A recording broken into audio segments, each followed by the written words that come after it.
একটি শীতের সকালে এত কষ্ট করে গিয়েছি কাজে, কাজ থেকে এসে দেখি এত সুন্দর আকাশ আর রোদও ঝলমল করছে। বানিয়েছি আমি আজকে চাপটি, খেতে কিন্তু ভীষণ মজা হয়েছে। আজকের একটি মিনি ব্লগে সবাইকে ওয়েলকাম জানাচ্ছি। হ্যালো এভরিওয়ান, আসসালামু আলাইকুম। কেমন আছেন সবাই? আমি তো আলহামদুলিল্লাহ ভালো আছি। দেখেন আজকে কি পরিমাণে কুয়াশা, আর এই কুয়াশাটা দেখে আমার পড়ে গিয়েছে মনে সেই আমার সিটি কলেজের কথা। কলেজে পড়াকালীন সেই 7টা বাজে এই শীতের সকালে রেডি টেডি হয়ে যেতাম ক্লাস করতে।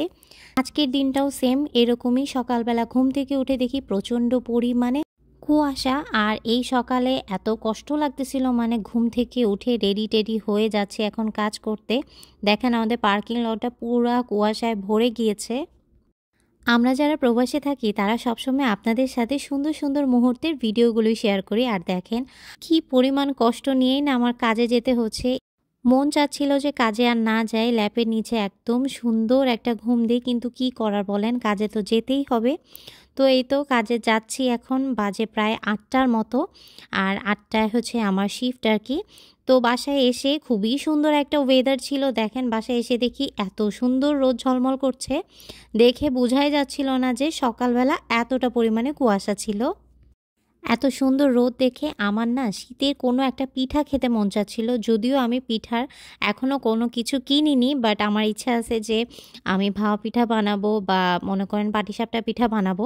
বাট আজকে আমার কেন জানি না মনে হচ্ছে যে আমি একটু চাপটি বানাই। আমি কিন্তু আগে অনেক চাপটি বানাতাম, বিশেষ করে রাতুল কিন্তু যে ধনিয়া পাতা তারপরে হচ্ছে গিয়ে কাঁচামরিচ পেঁয়াজ দিয়ে যে চাপটিটা, সেটা খেতে ভীষণ পছন্দ করে। তো কেননা ভাবলাম যে আজকে একটু চাপটি বানাই আর রেসিপিটা শেয়ার না করি, কারণ এটা সবাই পারে আই থিঙ্ক। আর যদি আপনাদের কারোর এই রেসিপিটা প্রয়োজন আমি নেক্সট টাইম আপনাদের সাথে শেয়ার করব। তো এখানে আমি চালের গুঁড়ি নিয়ে নিলাম, ডিম নিয়ে নিলাম, হালকা কুসুম গরম পানি দিয়ে দিচ্ছি, পরিমাণ মতো হচ্ছে কি আমি এখানে লবণও দিয়ে দিচ্ছি। শীতকালে কিন্তু সবারই একটু পিঠা টিঠা খেতে মন চায়, আমারও কিন্তু ভীষণ মন চায়। আমি ভেবেছিলাম যে বাঙালি দোকানে একটু যাব, যে হচ্ছে পিঠা টিঠা কিনে নিয়ে আসবো। পরে ভাবলাম যে যখন যাওয়া হবে তখনই তা কেনা হবে, কিন্তু আজকে হচ্ছে আমার চাপটির আবদারটা আমার নিজেকেই মেটাতে হবে। তো চাপটির জন্য আমি সব কিছু মিক্স করে আমি আধা ঘন্টার মতো একটু রেস্টে দিয়ে দিলাম।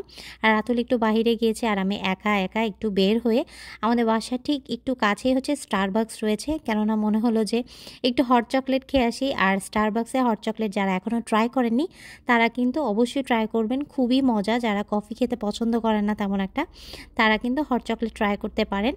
আর আমার বাসা যেহেতু খুবই কাছে, তো আমি ভাবলাম একা একা কেন না, যে নিজে একটু এনজয় করি। সবসময় তো রাতুলকে নিয়ে যাওয়া হয়। সামনে যেহেতু ক্রিসমাস, তাই ওরা সব কিছু হচ্ছে রেড কালারের থিম করেছে। এই জিনিসটা দেখতে কিন্তু ভীষণই ভালো লাগছে। আর আমি একা একা আমার হচ্ছে কি হট চকলেটটা এনজয় করছি, এটা ভীষণ মজা খেতে। স্টারবাকস থেকে বের হওয়ার পর আমি হচ্ছে আমাদের এলাকার এদিক দিয়ে একটু হাঁটাহাঁটি করছিলাম, যেহেতু শীতের বিকালবেলা আর ভীষণ ভালো লাগছিল, ঠান্ডা ঠান্ডা একটা ওয়েদার। যদি আমার গাড়ি থাকতো তাহলে কিন্তু আমি অন্য কোথাও যেতে পারতাম, যেহেতু গাড়ি নেই তাই হচ্ছে আমি হেঁটে হেঁটে আমার পাশের স্টারবাকসে গেলাম। আর এখন হচ্ছে কি আমি চাপটিটা বানাবো। চাপটিটা বানানোর জন্য কিন্তু আপনার একটু মনে করেন 20 মিনিট 25 মিনিটের জন্য এটা যদি একটু রেস্টে রেখে দেন তাহলে কিন্তু চাপটিটা বেশি মজা হয়। প্রথমে আমি কয়েকটা খালি চাপটি বানাবো, তারপরে হচ্ছে এখানে ধনিয়া পাতা, কাঁচামরিচ আর হচ্ছে গিয়ে পেঁয়াজ অ্যাড করব। দেখেন কি সুন্দর হয়েছে চাপটিটা। কয়েকটা আমি খালি চাপটি বানিয়েছি, আর কয়েকটার মধ্যে হচ্ছে ধনিয়া পাতা এরকম হচ্ছে কুচি কুচি করে কেটে দিয়ে দিব। ভাবলাম যে দুই ধরনের টেস্ট করে দেখি। আর চাপটি কিন্তু রাতুলের ভীষণ ফেভারেট, আর রাতুলের যেটা ফেভারেট সেটা তো আমার অবশ্যই বানাতে হবে। তো আমি কয়েকটা খালি বানানোর পর এখন হচ্ছে এগুলো অ্যাড করে দিলাম।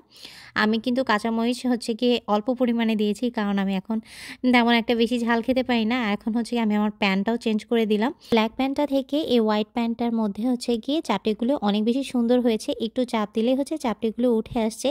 আমি যেহেতু 2 কাপের মতো চালের গুঁড়ি নিয়েছিলাম, 2 কাপের মতো চালের গুঁড়িতে আমার হচ্ছে 15টার মতো চাপটি হয়েছে। আমি কয়েকটা হচ্ছে কি একটু পোড়া পোড়া টাইপের করেছি, সো পোড়া পোড়া চাপটি খেতে কিন্তু আরও বেশি ভালো লাগে। আমার যেহেতু চাপটিগুলো এতটা পারফেক্ট হয়েছে, সো নেক্সট টাইম আমি ভাবলাম যে খোলা চালের পিঠা আছে না, যে চিতই পিঠা বলে, ওইটাও আমি ট্রাই করব। তো আমার বাসায় কিছু গরু মাংস ছিল, আমি এখন গরু মাংস দিয়ে মজাদার গরম গরম চাপটি খাবো।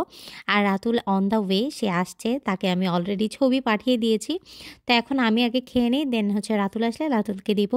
তো আজকে আমার ছোট্ট মিনি ব্লগটি কেমন লেগেছে আমাকে জানাবেন। আজকের মতো তাহলে ব্লগটা এখানেই শেষ করছি। সবাই ভালো থাকবেন। আমার চ্যানেলটি সাবস্ক্রাইব করতে ভুলবেন না। ভিডিওটি ভালো লাগলে কিন্তু একটা লাইকও দিতে ভুলবেন না। আল্লাহ হাফেজ।